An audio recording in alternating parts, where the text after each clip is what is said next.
What if the clothes you wear most often are the very ones quietly holding you back? Not because they're bad, not even because they're outdated, but because they belong to a version of you that no longer exists. I get it. After 60, we crave ease, familiarity, the top that always fits, the pants that never judge. And over time, those pieces become our go-tos, not because they still flatter, but because they don't ask anything of us. But here's something we don't hear enough. Just because it's in your closet doesn't mean it still serves you. Some of those clothes are doing more than just hanging on a hanger.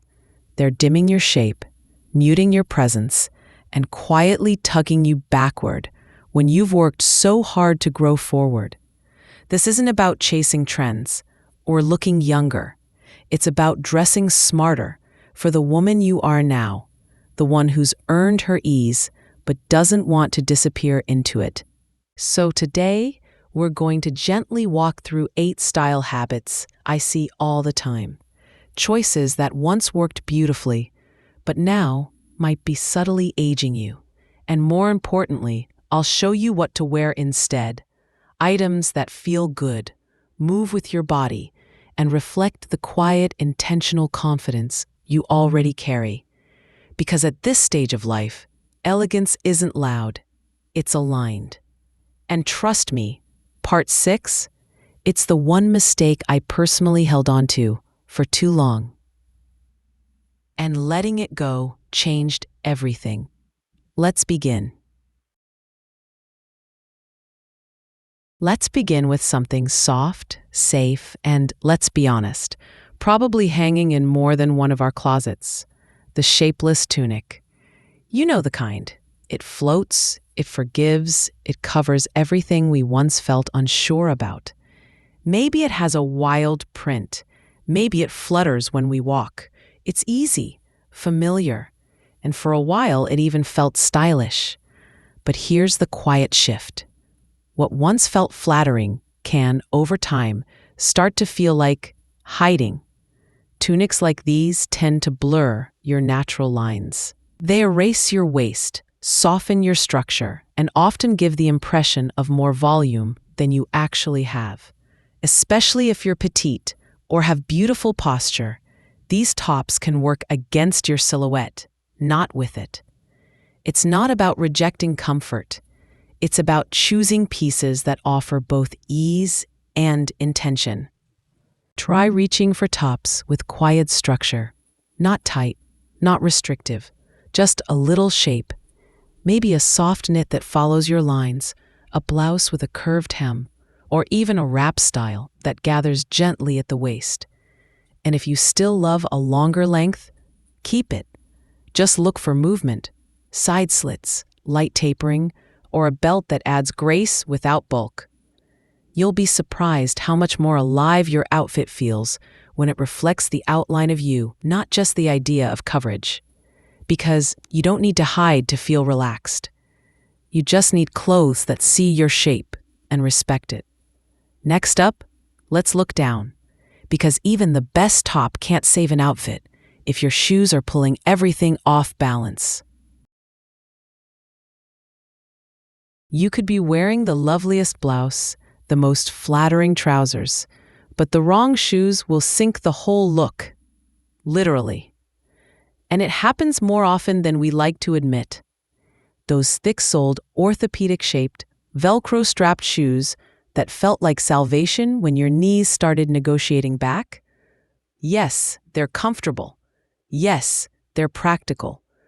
But they also have a way of pulling your whole outfit and your presence downward. It doesn't matter how polished your clothes are. If your shoes look like they were designed for yard work or long airport layovers, your outfit shifts from elegant to accidental. But here's the good news. Style and comfort aren't enemies. They just haven't been properly introduced. Look for pairs that feel grounded, but still refined. A low block heel in soft leather, a structured loafer that gives shape. Even a pointed toe flat or a minimal white sneaker No logos, no fuss, can work wonders when the silhouette is clean. It's not about pain, it's about proportion. When your shoes flow with your outfit instead of fighting it, you walk differently, taller, lighter, more you, because your shoes shouldn't just carry your feet, they should carry your energy. Up next, let's talk about something louder than shoes, because even when you're standing still, some prints shout over everything else in the room. There's a special kind of blouse that lights up the hanger. Big florals, swirling patterns, a splash of hot pink on leopard spots. You spot it in the store, and something about it just feels lively. But here's the quiet downside.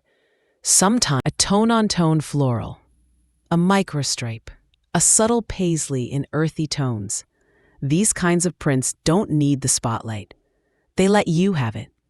They bring just enough texture to keep things interesting, without overwhelming the conversation your eyes, your voice, your poise are already having. Because true elegance doesn't shout. It listens. It knows when less is exactly enough. We all have that one pair of pants we reach for on tired days. Soft waistband, no buttons, no judgment. They slip on easily, stretch in every direction, and feel like a quiet sigh of relief. But here's the thing. Over time, comfort without structure stops being kindness and starts being compromise. Pants that rely only on stretch tend to sag in places we didn't mean them to. They gather oddly at the waist, add bulk at the hips, and fall without intention. They don't shape us. They don't support us. They just hang. And after a certain point, they begin to whisper something subtle but harmful. This is the best we can do now. I once worked with a woman who had 5 identical pairs of pull-on jersey pants. She called them her everyday staples. But when we tried something with just a little tailoring, clean lines, a flat front, and a fabric that moved with her but not against her, she looked in the mirror and said, "Why did I wait so long?" You don't have to give up comfort. You just have to upgrade it. Look for trousers with stretch in the right places, like the back waistband, but with shape in the front, tapered legs, a soft drape, even a gentle crease down the center to elongate the line. It's amazing what happens when pants meet you where you are, instead of pulling you into who you used to be. Because comfort is allowed, but ease should still look elegant. Next up, let's look at the top half again, because sometimes it's not what we're wearing, it's how hard the blouse is trying. Have you ever put something on and felt like it was wearing you? Maybe it was a blouse with ruffles along the shoulders, sequins on the cuffs, beads that caught the light every time you moved. Or maybe it had layers of lace, pleats, and a neckline that belonged to a soap opera wedding. It looked fun on the hanger. It looked special. But once you wore it, something just felt off. Blouses like these often try to speak for us. Before we say a word, they're already telling the room, "Look at this, notice me." But real elegance doesn't beg for attention. It doesn't sparkle louder than your presence. It lets you arrive first. I once heard someone describe her old ruffle tops as birthday cake blouses. Lots of frosting, not much substance. And when she switched to simpler styles, she said it was the first time she looked in the mirror and saw herself, not just decoration. So what works better? Something with ease and clarity. A blouse with a clean neckline, a subtle drape, maybe one quiet detail, a soft pleat, a graceful sleeve, a gentle sheen. Just enough to reflect your confidence without competing for air, because you don't need embellishment to be seen, and you definitely don't need to sparkle to shine. This one stings a little because it's easy to miss. Accessories feel small, harmless. They're just earrings or a belt or a bag, right? But over time, they start to tell stories, not just about your outfit, but about who you used to be. Maybe it's the oversized handbag with dangling charms and brass buckles, or a rhinestone-studded belt from a decade ago but still hangs by habit, or costume jewelry that once made you feel bold but now just feels busy. The problem isn't that they're old, it's that they're tied to an old version of you.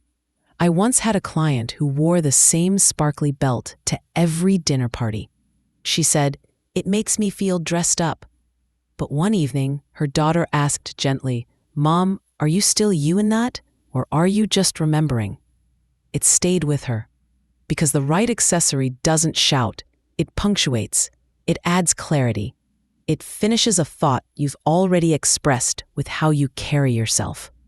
So how do you shift?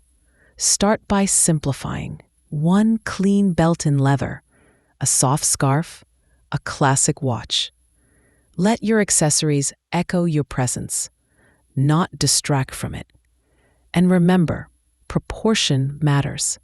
If you're petite, an oversized bag overwhelms. If you're tall, tiny jewelry can disappear. The right piece balances, not battles your frame. You don't need more, you just need better. And when you choose intentionally, even the smallest detail can feel quietly powerful. Because even the best accessory can't make up for one silent culprit that drains your whole look: color. Let's talk about that next. Sometimes it's not the cut, not the fabric, not even the accessories. It's the color. And not in the way we usually think: clashing brights, wild patterns, over-the-top combinations. No, this is subtler, more polite, more invisible. Think beiges that blend too closely with your skin, faded pastels that quietly drain your cheeks, cool grays that used to look elegant, but now make you look a little tired. You don't always notice it in the closet, but you feel it in photos. In low light, in the way someone says, "You look fine," instead of "you're glowing."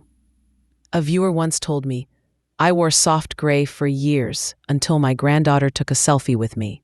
That's when I realized my outfit was the only thing in focus." Because that's what the wrong color does.